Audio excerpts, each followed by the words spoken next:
Салам достор, мен бүгін ужинге ең оңой тамақты жасап атам. Мындай гребешкени сууга салып кайнатып алабыз. Мынакей гребешке дагы даяр болуп калыптыр, бышып. Азыр мынакей гребешке дагы даяр болуп калды. Муну мен айнек идишке салып алам. Макаронду майга салып куруп алабыз.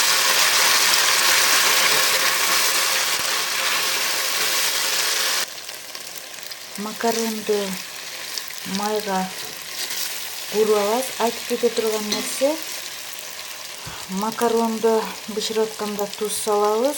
Бышкандан кийин сууну кепкир менен макаронду алып атканда мындай сарыктырып соусунун баарын түшүрүп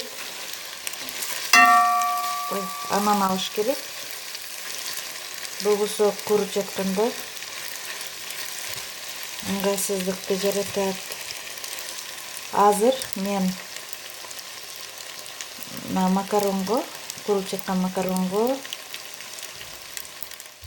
тушенка салам. Мындай тушенка 350 граммдык тушенканы алганмын.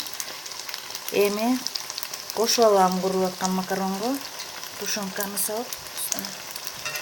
Азыр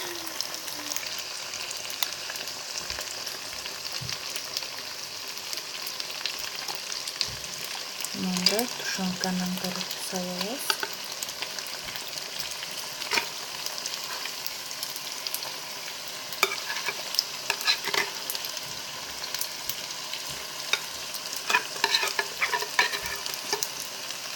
Oldu, aralаштырып куруп алабыз.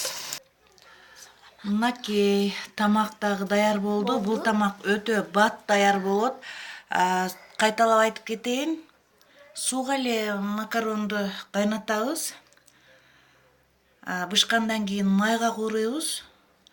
Үстүнө тушенканы салып, уйдун этинен тушенканы салып, аралаштырып куруп коебуз. Бат даяр болот. Бул тамак мен эринип тамак кылгым келбегенде ушул тамакты жасай коем бат эле. Өтө даамдуу дагы болот бул тамак. Видео жакса жазылып кетиңиздер.